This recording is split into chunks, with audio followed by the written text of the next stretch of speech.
Rata-rata para ayah itu memang jarang ada di rumah. Apalagi untuk ayah seperti Hanung Bramantyo dan juga Virgon. Wah, mereka ini kan sibuk banget sama karya-karyanya ya pemirsa. Nah, kira-kira nih untuk tipe ayah yang seperti ini apakah mereka masih punya waktu untuk anak-anaknya? Dan kira-kira caranya seperti apa? Mau tahu? Ini dia.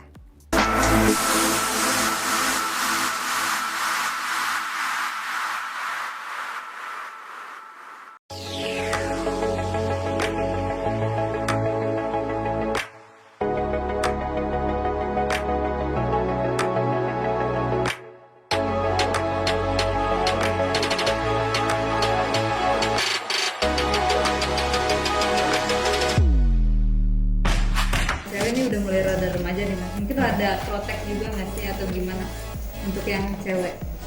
Mulai besar. Enggak sih. Saya sudah memberikan kepada anak saya itu kepercayaan besar, gitu kan. Kepercayaan besar dan juga mendidik mereka untuk apa ya? Untuk menghargai, ya kan, menghargai jam, ya kan, jam waktu pulang, gitu kan, jam kemudian belajar, gitu kan, jam kemudian main. Nah, ketika dia bermain di tempatnya teman, ya kan, saya harus memantau. Kebetulan temannya, ibunya, saya harus kenal sama ibu bapaknya, ya kan. Saskia juga harus kenal dengan ibu bapaknya sehingga saling memantau satu sama lain. Begitu juga temannya dia kalau ada di rumah kita, ya kan. Jadi kita saling memantau. Orang tua sama orang tua harus saling memantau. Jangan sampai kemudian nggak kenal satu sama lain, itu yang berbahaya. Nemenin anak sekolah, saya nemenin anak sekolah ya nemenin biasa. Maksudnya sekolah, nganterin sekolah. Saya kadang-kadang nganterin sekolah ketika memang ada acara-acara khusus seperti mereka lakukan presentasi. Biasanya itu science fair, kan ada science fair, mereka harus presentasi temuan mereka di bidang sains. Gitu kan. Nah itu menarik gitu kan. Terus saya datang pada saat mereka sedang pentas, ya kan. Itu betul saya bilang. Itu betul saya bilang. Sesibuk apapun tetap saya bela itu. Kecuali kalau memang saya pada saat itu syuting di Jogja, nah itu ada berat. Tapi kalau saya syuting di Jogja, saya pasti izin lah. Jogja Jakarta kan naik mobil cuma berapa sih, 9 jam kan. Jadi bukan masalah besar. Yang paling susah kan mungkin pada saat mereka sudah masuk sekolah online gitu kan. Nah, saya harus membagi waktunya itu paling susah karena namanya sekolah online. Tapi kan ada Saskia, ya kan. Terus kemudian saya harus ada guru les pada saat itu. Ada guru les yang membimbing mereka karena kayak sibil gitu pendidikan pelajarannya itu sudah mulai aneh-aneh. Pelajarannya itu disuruh menganalisa COVID. Anak umur 10 tahun sudah suruh menganalisa COVID. Nah itu buat saya itu butuh bimbingan yang lebih. Makanya kemudian saya meminta tolong guru privat untuk membantu itu, mengerjakan PR, mengerjakan tugas, gitu kan. Itu karena saya harus tapi ketika saya nggak syuting, ya saya menemani mereka. Pada saat pandemi awal itu saya menikmati sekali. Saya membuat film bersama mereka, kemudian sekolah online bersama mereka, gitu kan. Belajar lagi sama mereka, gitu kan, menyenangkan, gitu kan. Tapi ketika sudah masuk tahun kedua pandemi, saya kalau harus di rumah terus kan nggak mungkin. Saya harus bekerja kan, karena tabungannya habis lah, apa segala macam, gitu kan, banyak. Apalagi lahir anak yang ke-6 si Kama, gitu kan, itu jadi tantangan tersendiri, jadi beban tersendiri juga, gitu kan. Untuk saya harus terus nggak bisa tinggal di rumah, harus terus berkarya.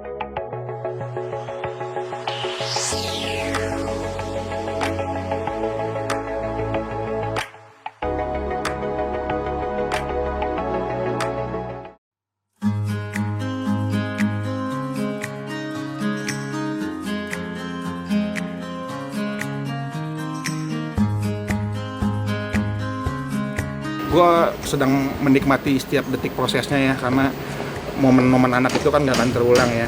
Gue udah ngalamin dari anak pertama, sekarang anak pertama gue udah mau hampir 7 tahun umurnya.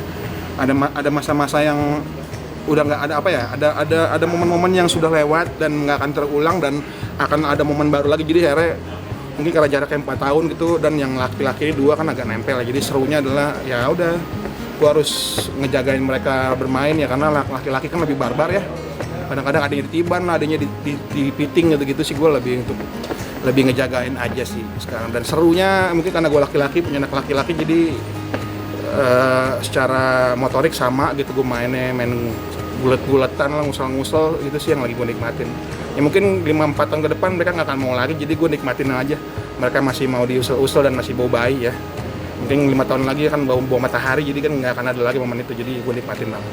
Tiga-tiganya dapat bakat seni alhamdulillah, mungkin karena dari bapak kali gini ya. Jadi ya, ibunya juga punya darah seni, cuman di bentuknya yang berbeda gitu, karena mamanya kan dulu di girl band terus lebih fokusnya ke acting ya. Gue percaya intervensi adalah hal yang salah untuk seorang musisi, karena gue lahir dan dididik dari pengaruh, walaupun keluarga gue keluarga musisi, pengaruh musik itu udah gue dapet dari luar, jadi akhirnya refleksinya beda gitu. Gue nggak mau anak-anak gue terpaku dengan style gue yang sekarang gue ajarin ke mereka, kecuali mereka nanya ya, kecuali mereka ajarin aku ini dong baru gue ajarin. Tapi kalau emang mereka nggak mau belajar dari gue kan kasih, gue serahkan semua, silakan belajar, ambil ilmu dari luar gitu. Karena akan nanti tiap anak bakal punya style masing-masing gitu, gue nggak harus ngedikte yang bener tuh seperti apa, gue nggak mau, biar mereka menemukan itu sendiri di luar. Dan Tapi pernah nanya Bang? udah pernah nanya, maksudnya anak gue yang pertama si Starla udah punya playlist sendiri di handphone gue, di YouTube. Setiap kali gue jalan di antar dia sekolah, dia udah punya playlist lagu yang selalu di mobil setiap kali berangkat atau pulang dari sekolah. Itu menurut gue sih dia udah bisa nge-MD ya gitunya ya. Dia udah bisa nge-mix lagu-lagu yang dia suka jadi satu, bikin playlist terus didengerin, dinyanyiin semua sama dia. Jadi itu menurut gue tuh udah salah satu bentuk ketertarikannya sama musik gitu.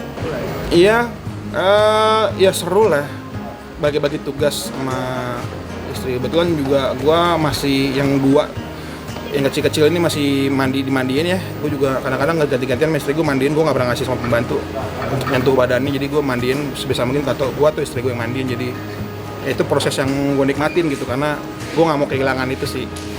Mumpung dia masih bisa diurusin dan mau diurusin, gue urusin lebih. Kedepannya kan nih kita didik untuk mandiri, dan pasti bakalan makin hari makin ngejauh ya dari kita ya. Mereka punya hidupnya sendiri, punya perjalanan sendiri, jadi sebisa mungkin karena masih waktunya gue nikmatin banget segala hal ya. Maksudnya ngedidik anak juga kayak masalah ya, kalau lagi ngukum, lagi marahin juga gue harus kompak ya. Ketika gue lagi marah, istri gue harus diem, nggak boleh belain. Ketika istri gue lagi marah banget, segimanapun marahnya sama anak, gue nggak boleh belain. Paling kalaupun dia kelewatan juga gue tegurnya setelah anak-anak masuk kamar atau anak-anak tidur, baru kita bahas. Jadi gue selalu menjaga itu supaya anak-anak nggak ngebentuk karakternya yang kalau gue salah di mata dia gue dibelain gitu. Gue nggak mau gitu.